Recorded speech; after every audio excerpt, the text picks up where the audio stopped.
Good morning everyone, stock market চ্যানেলে আপনাদের সকলকে স্বাগত। আজকে 28শে এপ্রিল। আজকের জন্য নিফটি ফিফটির মেজর সাপোর্ট লেভেল 23,900, তার নিচে নামে 23,500 পর্যন্ত মেজর সাপোর্ট লেভেল রয়েছে। আর গিফট নিফটি দেখাচ্ছে অনেকটা পয়েন্ট নিচে, 100-এর বেশি পয়েন্ট নিচে রয়েছে গিফট নিফটি। আমি যখন ভিডিও করছি তখন এবার তো সেটা সিগন্যাল দিচ্ছে মার্কেটের গ্যাপ ডাউন ওপেনিং এর। আর গ্যাপ আগের দিন তো বেশ ভালো রকম মার্কেট আর কি, গ্যাপ আপ ওপেনিং তো ভালো রকম মুভমেন্ট দিয়েছিল, পজিটিভই ছিল পুরো। আজকে দেখা যাক কতটা কি পজিটিভে থাকে, কারণ গ্যাপ ডাউনের সিগন্যাল তো দিচ্ছে, গ্যাপ ডাউন ওপেনিং হবে। তারপরে কতটা কি উঠছে সেটা দেখা থাকবে। প্লাস আজকে মান্থলি এক্সপায়ারি, তো সেই রকম ভাবে খুব একটা পজিটিভ সেন্টিমেন্ট মার্কেটে দেখা যাচ্ছে না আজকে। যদি উঠেও থাকে মানে 24,100, 200 বা 24,000-এর ওই লেভেলটাই একটা মানে বেশ ভালো রকমের রেজিস্ট্যান্স লেভেল হিসেবে কাজ করবে। ব্যাংক নিফটির ক্ষেত্রে 55,900, 55,500 লেভেলটা মেজার একটা সাপোর্ট লেভেল। আর উপরের দিকে 56,000, 56,400, 500 যদি উপরের দিকে ওঠে তো 56,400, 500 রয়েছে রেজিস্ট্যান্স লেভেল। সেন্সেক্স এর ক্ষেত্রে 76,800, একদম গ্যাপ ডাউনে যদি ওপেনিং হয় তাহলে 76,000-এ একটা ভালো রকম সাপোর্ট লেভেল রয়েছে। আর উপরের দিকে 77,000, 77,500 এটাতে রেজিস্ট্যান্স লেভেল রয়েছে। এছাড়া নিফটি আইটি ভীষণ ভাবে কমে গেছে, মানে নিফটি যতখানি গ্রোথ হয়েছে তারও অনেকটা কম নিফটি আইটি যদি আমরা সারা বছর ধরে দেখি।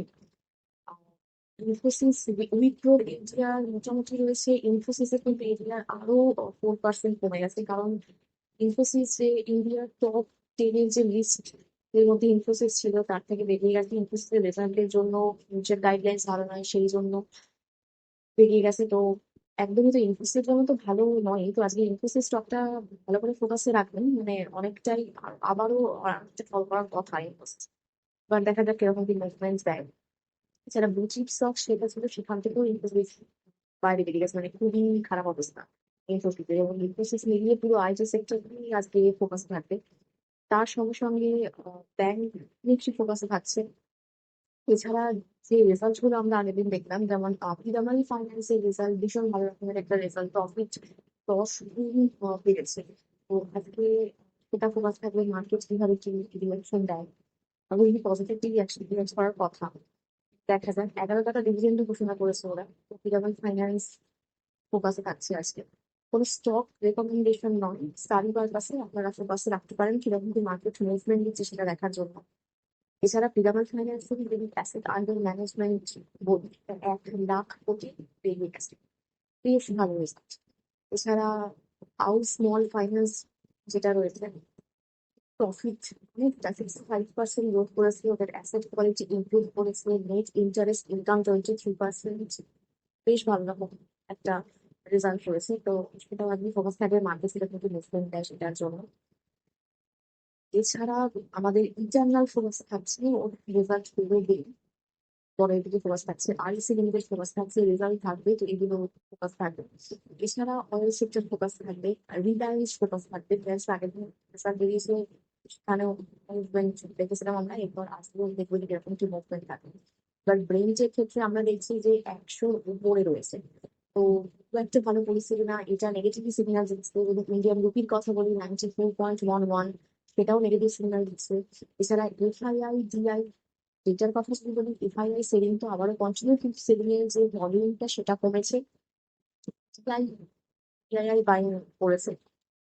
এবার তো এই কোম্পানিগুলো আজকে ফোকাসে, মানে mainly bank Nifty, IT, oil, এগুলো এই সেক্টর গুলো আজকে ফোকাসে থাকছে ভালো রকম কিরকম মুভমেন্ট দেয় সেটা দেখার জন্য। প্লাস আজকে মান্থলি এক্সপায়ারি রয়েছে, তো দেখা যাক মার্কেট কতখানি কি মুভমেন্ট দেয়। এছাড়া নিউজিল্যান্ডের যে ফ্রি ট্রেড এগ্রিমেন্ট, সেইটা নিয়ে তো ভালো খবর বেরিয়ে গেছে। সেখানে আমাদের মোটামুটি গালফে দেখতে হবে যে আমরা 12% এক্সপোর্ট করতাম, সেই মানে এক্সপোর্ট যত করতাম তার 12% আর কি মোটামুটি আমাদের এই ট্রেডটার জন্য, ডিলটার জন্য প্রায় ওইটা 12% কাজে লেগে যাবে এতে, মানে 12% কে অ্যাবজর্ব করছে এই ডিলটা আর কি। তো সেটা তো ইন্ডিয়ার ক্ষেত্রে একটা পজিটিভ নিউজ। এছাড়া গ্লোবাল মিলিটারি যেখানে স্পেন্ডিং করে গেছে ওদের 2.8 $30 ট্রিলিয়ন। সেখানে ইন্ডিয়ার ক্ষেত্রে ইন্ডিয়া টপ 5 র্যাঙ্কে আছে। তো ডিফেন্সের স্টক গুলো অবশ্যই ফোকাস থাকছে, এটা তুমি প্রথম থেকেই বলে আসছি এবছরের শুরু থেকে। কারণ এই ওয়ার টু স্টার্ট হয়েছে, তো ডিফেন্সের স্টক গুলো এই সময় ফোকাস রাখার কথা। প্লাস আমাদের গভর্নমেন্টও নিজেরা সেলফ ইন্ডিপেন্ডেন্ট হওয়ার জন্য, আত্মনির্ভর ভারতের জন্য প্রচুর পরিমাণে স্পেন্ডিং হচ্ছে ডিফেন্সের স্টক, তো সেগুলো ফোকাসে রাখছে। এছাড়া ইন্ডিয়া মানে ডিজিটাল ইনফ্রাস্ট্রাকচারে ওদের রোড ম্যাপ 2047-এর মধ্যে মোটামুটি $30 ট্রিলিয়ন ইকোনমি করবে, এটাকে ডিপিআই। তো এটার একটা ইন্ডিয়ার জন্য গুড নিউজ। এছাড়া এনএসসির জন্য একটা নিউজ রয়েছে যে 1 কোটি নিউ ইনভেস্টর আবার 7 মাসের মধ্যে জয়েন করেছে। তো টোটাল যে বেসটা সেটা হয়েছে 13 কোটিও ক্রস করে গেছে। এটা ইন্ডিয়ান মার্কেটের জন্য বেটার, যত ইনভেস্টমেন্ট আসবে ইন্ডিয়ান মার্কেটে। এটা একটা নিউজ রয়েছে। এছাড়া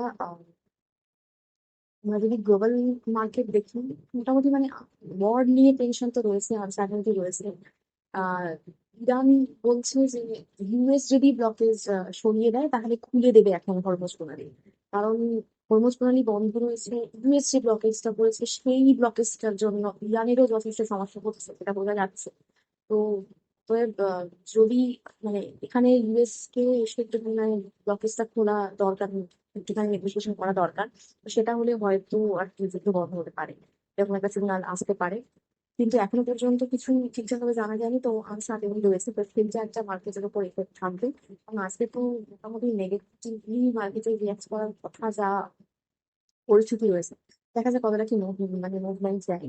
এছাড়া এনথিটিক যে কোম্পানি রয়েছে সেখানে একটা নিউজ রয়েছে যে মাইক্রোস এআই নিয়ে একটা ব্যাপার, যে মাইক্রোস এআই এতটা পাওয়ারফুল একটা এআই, ওর যে ওপেন বিএসডি যে অপারেটিং সিস্টেম, সেই সিস্টেমে একটা বাগ ছিল, 27 বছর ধরে একটা বাগ ছিল। সেই 27 বছরের বাগটাকে এই মাইক্রোস এআই ডিটেক্ট করে। তো যথেষ্ট পাওয়ারফুল একটা জিনিস। কিন্তু এটা যদি পাবলিক হয়ে যায় তাহলে হ্যাকারদের কাছে এটা একটা বিরাট বড় একটা টুল হয়ে যাবে। সেই জন্য এটা এখন পাবলিক করা হচ্ছে না। কিন্তু আহ অন্যান্য যে বড় বড় কোম্পানিগুলো, তাদেরকে অ্যাপ্রোচ করা হয়েছে যে তারা চাইলে নিজেদের সিস্টেম থেকে যদি বাগ আইডেন্টিফাই করতে হয় তারা চাইলে এটা কিনতে পারে। তো সেটা আছে এভাবে। ইন্ডিয়ান কোম্পানিকে যদি এখনো বলা হয়নি যে কেনা যেতে পারে, কিন্তু এটা একটা বিরাট বড় থ্রেট। তো পাবলিকলি এটা আর কি কোনোভাবেই ছেড়ে দেওয়া হবে না, যে যাতে পাবলিক ইউজ করতে পারে। এটা শুধুমাত্র ওই অর্গানাইজেশন যারা রয়েছে তারাই নিজেদের মধ্যে মানে বড় সিস্টেম যেগুলো রয়েছে, গুগল রয়েছে, মাইক্রোসফট রয়েছে, তারাই শুধুমাত্র ইউজ করবে নিজেদের যদি কোনো সিস্টেমে বাগ থাকে সেটাকে আইডেন্টিফাই করার জন্য। এখনো পর্যন্ত এইটাই। আহ, কারণ পাবলিক সেক্টরের জন্য এটা তো দরকারি। এছাড়া আমাদের নির্মলা সীতারামন জিও বলেছেন এটা একটা বিরাট বড় থ্রেট হবে যদি পাবলিকের কাছে এটাকে ডিসক্লোজ করা হয়। তো এই হচ্ছে মোটামুটি খবর। এবার আইটি সেক্টর আজকে ভীষণভাবে ফোকাস রাখবেন ইনফোসিসের জন্য এবং তার সমস্ত পাশাপাশি বাকি অন্যান্য কোম্পানিগুলোর জন্য। এবং যেহেতু এক্সপায়ারি, ব্যাংক নিফটি ফোকাস থাকছে, অয়েলের স্টক ফোকাস থাকছে। তো এইগুলোই ফোকাস থাকছে, তাছাড়া ডিফেন্সের যে কোম্পানিগুলো সেগুলো ফোকাস থাকছে। তো আর এই ভিডিও এখানেই শেষ করছি। প্লিজ আমার এই ভিডিওর উপর ডিপেন্ড করে কোনো ইনভেস্টমেন্ট করবেন না। আমি কোনো সেবি রেজিস্টার অ্যানালিস্ট বা অ্যাডভাইজার নই, শুধুমাত্র রিভিউ পারপাসে এই ভিডিও করেন।